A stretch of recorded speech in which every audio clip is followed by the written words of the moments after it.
ខ្ញុំជឿជាក់ថាមនុស្សគ្រប់រូបសុទ្ធតែមានក្តីស្រមៃរួមមួយគឺការកសាងជីវិតដែលមានភាពស្ដុកស្ដំមានទ្រព្យសម្បត្តិនិងគ្រួសារដ៏មានសុភមង្គលប៉ុន្តែក្នុងខណៈដែលមូលដ្ឋានគ្រឹះហិរញ្ញវត្ថុរបស់អ្នកមិនទាន់រឹងមាំសូមកុំទាន់ប្រថុយប្រថាននឹងការសម្រេចចិត្តដែលហួសពីលទ្ធភាពឲ្យសោះព្រោះកំហុសឆ្គងបន្តិចបន្តួចអាចរុញច្រានអ្នកឲ្យធ្លាក់ក្នុងជ្រោះបំណុលដែលពិបាកនឹងងើបឡើងវិញខាងក្រោមនេះគឺជារឿង5យ៉ាងដែលអ្នកមិនគួរប្រថុយដរាបណាស្ថានភាពហិរញ្ញវត្ថុរបស់អ្នកមិនទាន់ស្ថិរភាព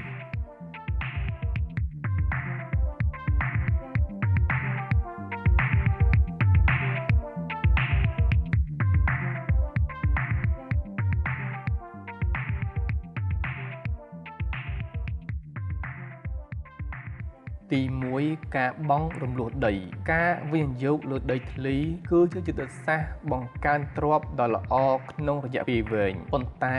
វាក៏ជាអន្ទាក់សាច់ប្រាក់ផងដែរប្រសិនបើអ្នកខ្វះផែនការច្បាស់លាស់ដោយសារដីជាទ្រព្យដែលមានសាច់ប្រាក់ងាយទាបមានន័យថាលក់ចេញវិញយឺតការបង់រំលោះតម្រូវឲ្យអ្នកមានលំហូរសាច់ប្រាក់ដែលរឹងមាំនិងទៀងទាត់បំផុតប្រសិនបើប្រភពចំណូលរបស់អ្នកនៅមានភាពស្រពិចស្រពិលការដាក់ខ្លួនក្នុងកាតព្វកិច្ចបំណុលរយៈពេលវែងបែបនេះអាចនឹងក្លាយជាសម្ពាធសេដ្ឋកិច្ចដែលច្របាច់អ្នកឲ្យដកដង្ហើមមិនរួចនៅពេលវិបត្តិហិរញ្ញវត្ថុណាមួយឈានចូលមកដល់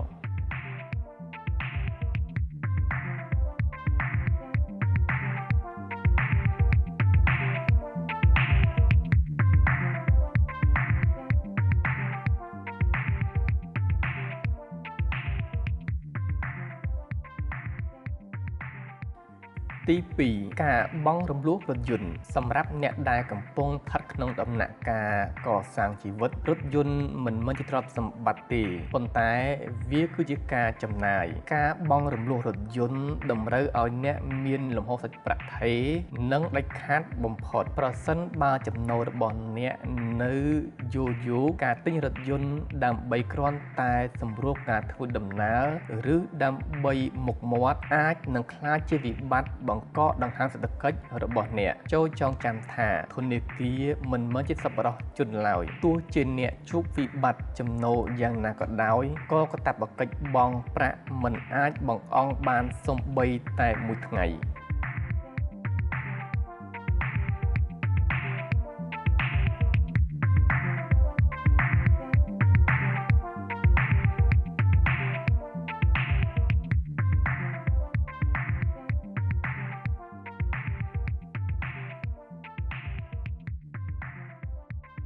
ទី3ការបង់រំលោះផ្ទះពិតណាស់ផ្ទះគឺជាជម្រកនៃសេចក្តីសុខនិងជាមហិច្ឆតាដ៏ធំធេងរបស់មនុស្សម្នាក់ប៉ុន្តែការសម្រេចចិត្តបង់រំលោះផ្ទះក្នុងស្ថានភាពដែលចំណូលនៅស្រពិចស្រពិលគឺជាការដាក់ភ្នាល់ដ៏គ្រោះថ្នាក់បំផុតបំណុលផ្ទះមានរយៈពេលវែងដែលទាមទារឲ្យអ្នកមានផែនការបម្រុងយ៉ាងរឹងមាំប្រសិនបើថ្ងៃណាមួយប្រភពចំណូលត្រូវរអាក់រអួលឬបាត់បង់ការងារផ្ទះដែលធ្លាប់តែជាកន្លែងផ្ដល់ភាពកក់ក្ដៅនិងប្រហែលជាសម្ពាធដ៏ធ្ងន់ធ្ងរដែលអង្រួនដល់សន្តិភាពផ្លូវចិត្តនិងស្ថិរភាពក្នុងក្រុមគ្រួសារទាំងមូល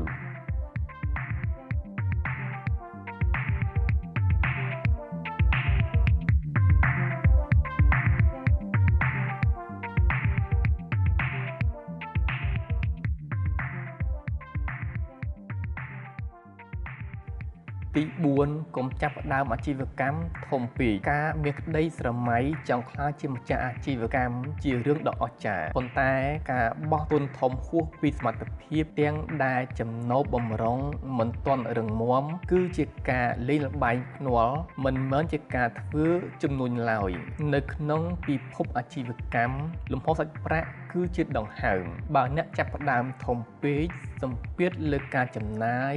និងច្របាច់អាជីវ កម្មរបស់អ្នកឲ្យស្លាប់ទាំងវ័យក្មេងចូលរៀនដើរឲ្យត្រង់មុននឹងរត់ឲ្យលឿនដោយចាប់ផ្ដើមពីតូចសន្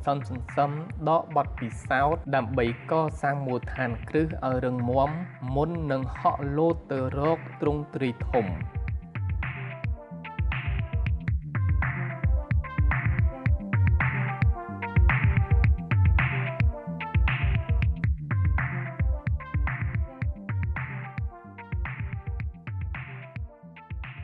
ទី5កុំវិនិយោគលើអ្វីដែលខ្វះចំណេះដឹងវាគឺជាហានិភ័យដ៏ខ្ពស់បំផុតការបង្កើតចំណូលអកម្មគឺជាគោលដៅដ៏វៃឆ្លាតប៉ុន្តែការបោះទុនចូលទៅក្នុងវិស័យដែលអ្នកមិនយល់ច្បាស់នោះគឺជាការលះបង់ប្រាក់ដោយស្ម័គ្រចិត្តមិនថាជាមាសផ្សារហ៊ុនឬរូបិយប័ណ្ណ Digital ឡើយបើអ្នកវិនិយោគតាមតែការឮគេថា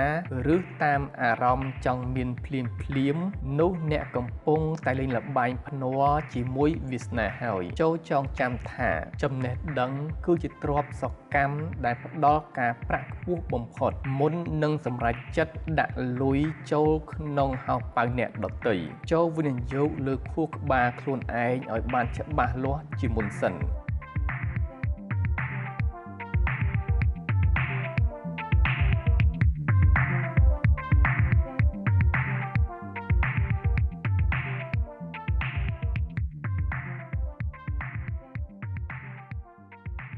ជារួមមកវិញក្នុងពិភពហិរញ្ញវត្ថុភាពអត់ធ្មត់គឺជាគុណធម៌ចំណែកការប្រុងប្រយ័ត្នគឺជាឯក្រោសប្រសិនបើប្រភពចំណូលរបស់អ្នកមិនទាន់មានស្ថិរភាពការសម្រេចចិត្តដោយអារម្មណ៍ឆេវឆាវគឺជាសត្រូវដ៏ធំបំផុតចូលកសាងក្តីស្រមៃរបស់អ្នកដោយភាពម្ចាស់ការនិងសន្សំ